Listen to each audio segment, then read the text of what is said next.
My name is Bhagwan Chaudhary. I am a professor of finance at the Indian School of Business, ISB.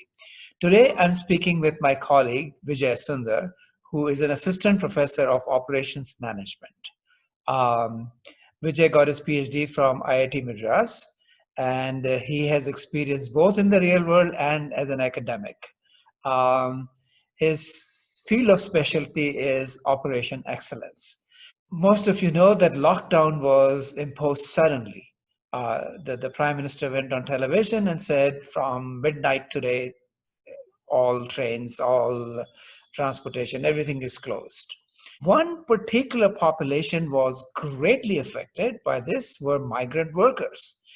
Looking back, I think at that time we didn't know, but looking back, it looks like that was a bad idea to impose lockdown to go just starting at midnight. Maybe a few days of time would have been better. But of course, at that time, we didn't realize that how to arrest this virus.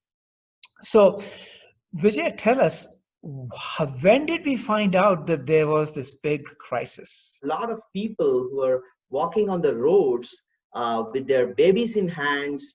There were these laborers having heavy loads of their savings, their money, their clothes, everything on their heads, and they simply started walking. And this was very, very big problem because we're talking about 6.3 million laborers. 6.3 million. Okay. 6.3 million. And it was just 1 week before the International Laborers' Day, which was on the May 1st. I mean, this was very, very evident. And this not only created the problem of migrant laborers moving from one place to another, walking for thousands of kilometers, but it also is a problem of a health risk. Because when these people walk from a place to place, there is a high risk of infection that could be spread. Okay. So it was a very complex situation.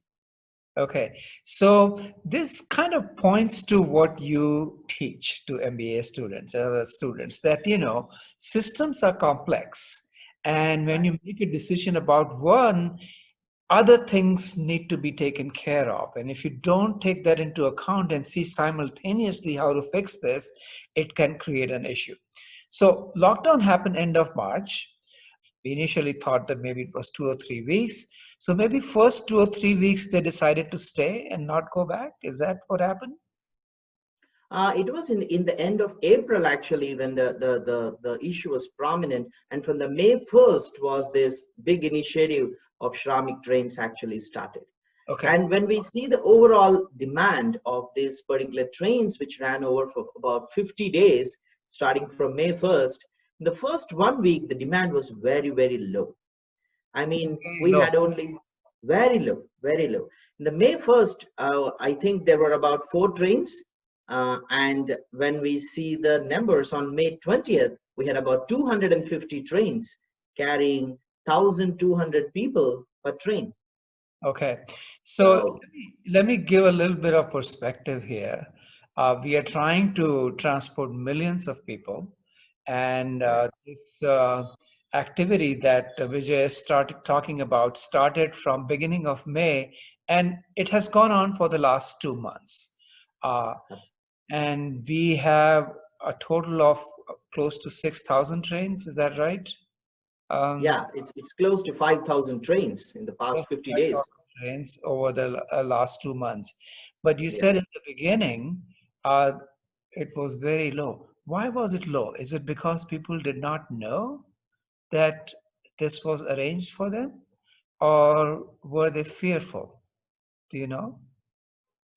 I think it was more about the awareness, which took some time for the migrant laborers to respond. Because all of this has happened just in a week's time.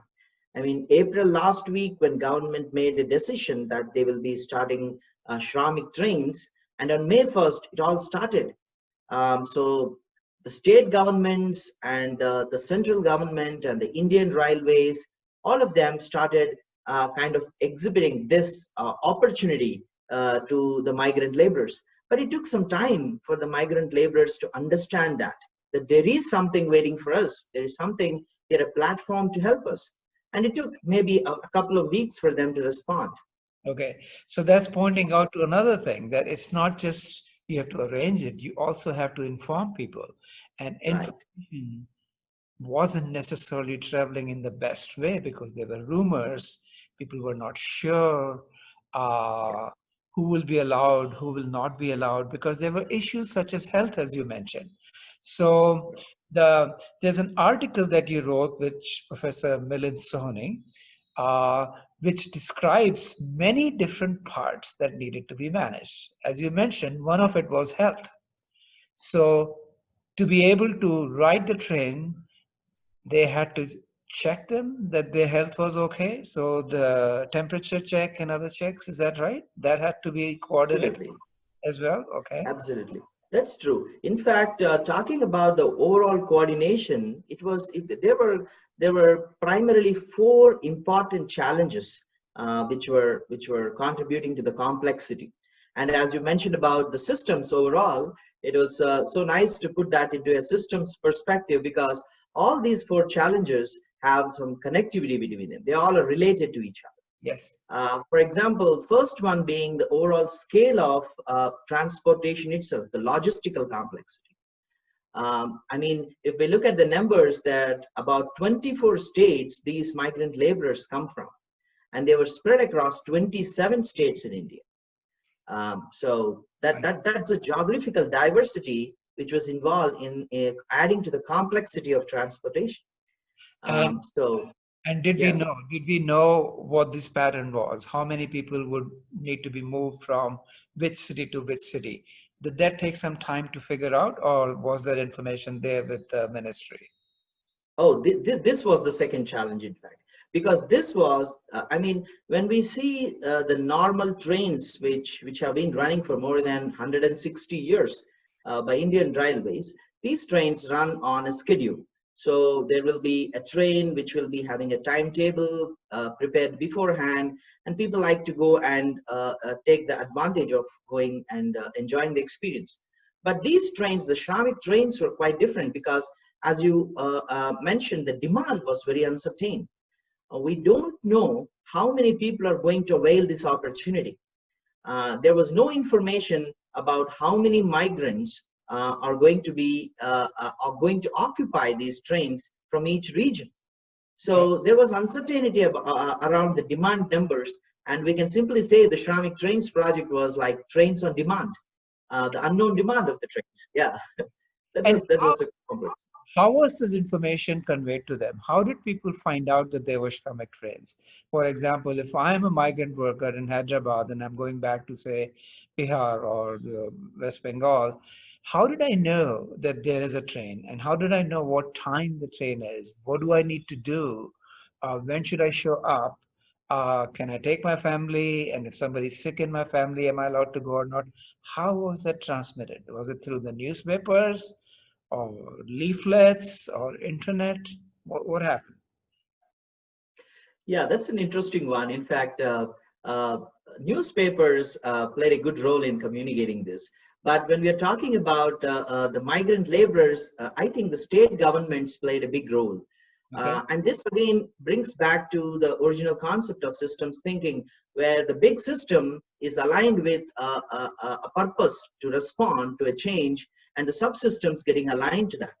So I think when the Indian Railways as a system was taking this initiative, every state government, several NGOs, and several other parties who are trying to support this initiative played a significant role as subsystems to make this communication reach the migrant laborers. So that talks about the adaptability of subsystems to a system. Okay. So Yeah. you think it worked by and large, or there were some hiccups in the beginning? Initially, the flow of information was slow Mhm. because all these channels, while they were quite effective in making their efforts to communicate, I mean, the word of mouth was very powerful than all of these channels. So once few laborers came to know about this opportunity and they started availing it, through the laborers, it started getting communicated as a word of mouth to others, and that was very fast.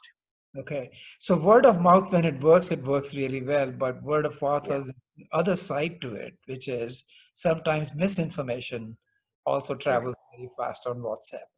Did that happen in this case? Was there some misinformation that people that confuse people?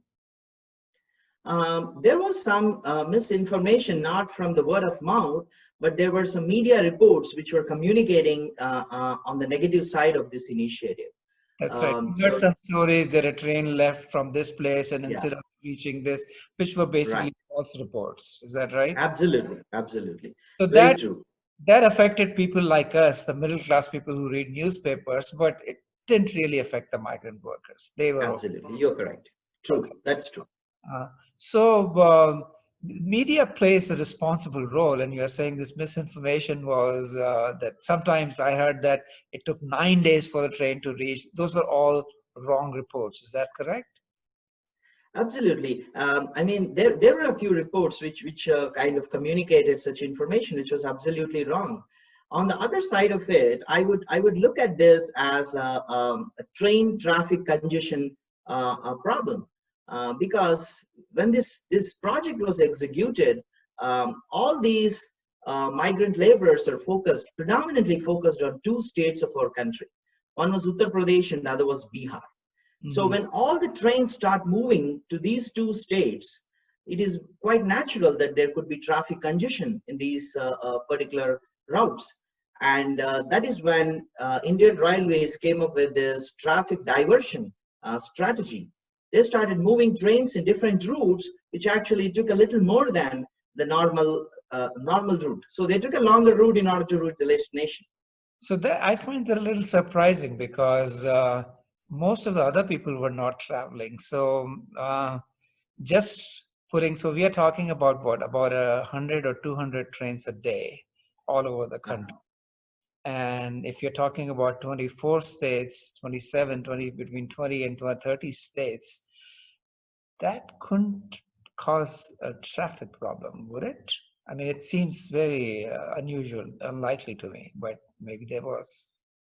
Uh, yeah, you're correct. You're correct. In fact, if we consider only the Shramik trains moving across the country, then probably it wouldn't have created a congestion or a traffic problem. But it was not just these trains. During the lockdown, there were some emergency material which was moving all around the states, Goods. like the agricultural products, the medicine, and then there were some fertilizers, some. So all these have also created to the complexity. I So see. together, they all led to the congestion. Yeah.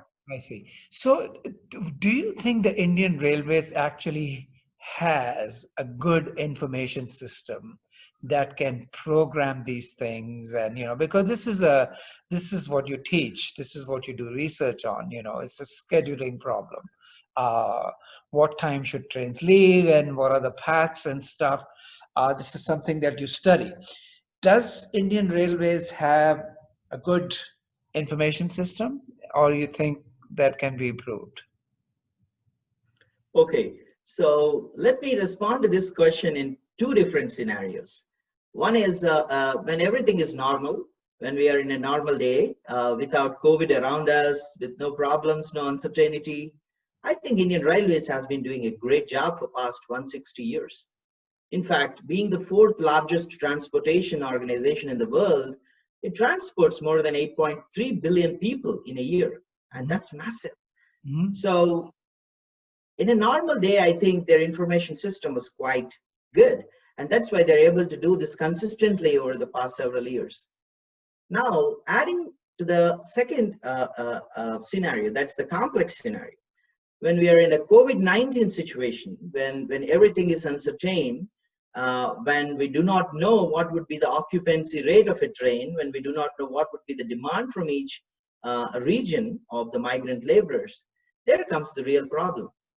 And I think the Shramik Trains project is a classic example of how an information systems could work under uncertainty.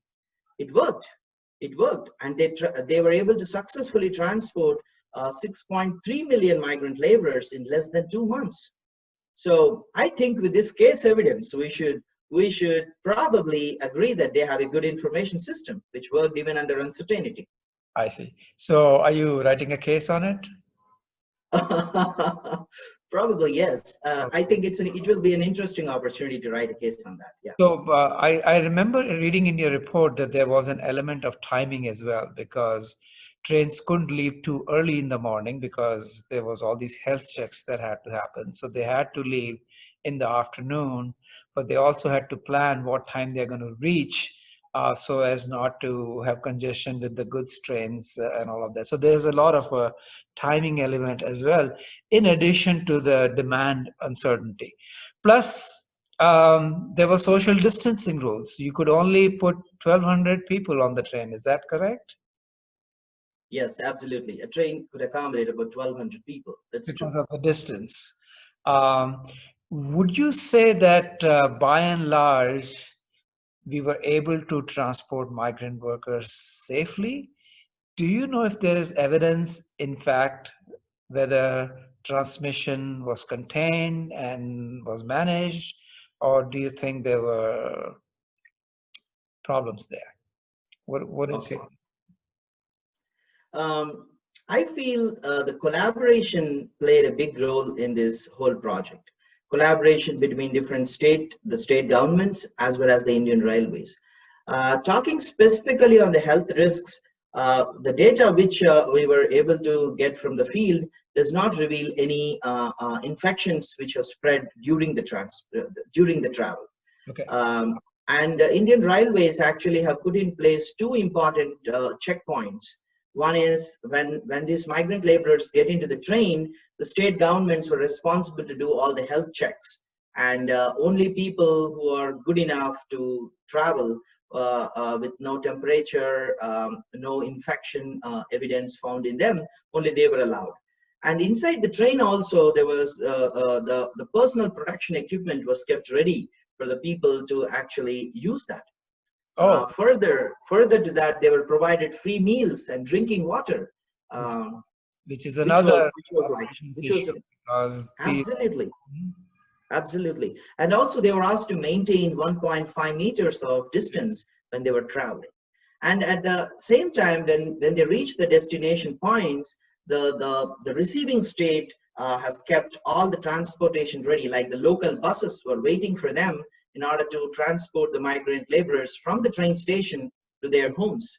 And again, they were checked for any infection symptoms, or if they're running with some temperature, before even they were put back into their own villages.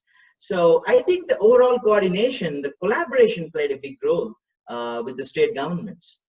So that's what I feel about the case. Okay, all right. So I think we got a pretty good idea of what a mammoth, what a big project this is, because there are many moving parts, from transportation from buses to the train station, and then when you arrive from there to home, food delivery, delivery of water, health checks, equipment, PPE, Yeah, plus also issues related to who could or could not be on the train, and to make sure that the capacity was matched, and plus the information problem. So this is absolutely, a big issue, and by and large, it seems that Indian Railways was able to do a fairly good job. Um, absolutely. Let me ask you a question which is more hypothetical. Uh, this came to us suddenly. Uh, if you were to do it again, what Mhm. should we do differently that would make this thing go with more smoothly? What would you advise the government or people? Um, have you given it? Okay. Yeah. Yeah, I think if we, there are a few lessons which we could learn from this experience, and those could be used as kind of um, executional managerial lessons, which could be used again when we do this, when we get an opportunity to execute such a mammoth project again. Firstly was the cost and the time constraints, the way the cost and the time constraints were handled. Firstly, when we are talking about a project of about migrating 6.3 million people, providing them 2 meals in the transit, providing them drinking water, providing them personal protection equipment, ensuring their health safety risks are all controlled. All of this involved a cost element to it. And initially, when this project was started as a concept, when it was an idea, within that 1 week, the overall cost, who will absorb this cost, was a big question, which was in front of the Ministry of Home Affairs. And then a quick decision was made in consultation with the state governments that 85% of the cost would be taken by the reserves of the central government and 15% by the state governments. Okay. And there were NGOs who came together to support this initiative. But now all this coordination, as we can agree that it went very well, since the results are quite good. But when the lesson which we could be learned here is handling the time constraint and the cost constraint when they're working together in a massive project. Because there was no time to plan for about 2 months and execute it for another 6 months. There was just a time constraint. I mean, any delay in executing the project would cost the life of about 6.3 billion people. Yeah. So this managing time and cost constraints together is one lesson which we can learn from the overall initiative. And there is a great opportunity to improve this when we get a chance to execute this again. Because there were some lessons which were learned. There were areas of confusion which were identified in the first time when they did this. So that would be the first managerial takeaway from this.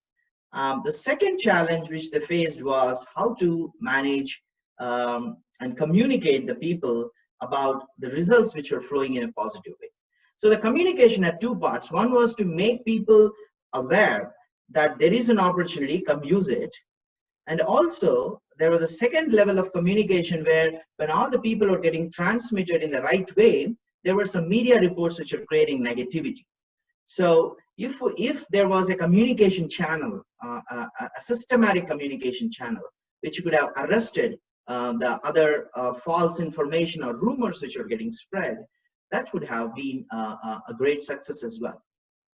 So I think this would be the second managerial lesson or a takeaway from the case, that one is about executing the project, and the other one is also to make sure it reaches the people the way it is getting executed.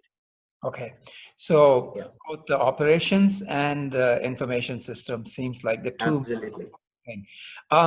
Did the government consult academics like you when they were thinking about this, or did they have enough resources internally to be able to pull this off?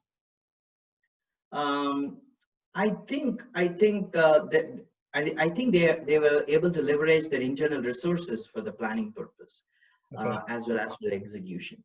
I know it's a huge organization for more than 3 million employees working for it. So I'm not very sure if they have taken any support from academics in this project. But let me go on the limb and say, had they asked you, do you think we could have helped them? Or if they were to ask us in the future, do you think academics and experts like you could go in and quickly diagnose the situation and give a few suggestions that would have helped? Oh yeah, absolutely. It would be a great opportunity for academics like us to get involved and also to kind of guide the whole initiative. Because I feel this initiative had multiple angles to it, which an academic could bring in by looking at the big picture. One is about the execution itself, the operational challenges and how to execute it, the technical part of execution. But more than that, there was a health implication. There's an economic implication associated with that. Yeah. And I think academics like us could obviously present that big picture of looking at from one is operations angle, the other one is the executional leadership angle, and the third one is from the implications from economic and health angles. I think that would be a great collaboration in the future for such mammoth projects. Okay. On that note, I am going to volunteer ISB faculty to the Indian Railways and to the government in general, because we are still in the middle of crisis. These transportation issues will still be there because there's still more migration needs to take place, and maybe migration back to work when we open up. So I think these issues are not going away. Uh, and hopefully Vijay has able to convince you that there are many moving parts which require systemic thinking, and hopefully we'll be able to make a contribution if asked to do that. So Vijay, thank you very much.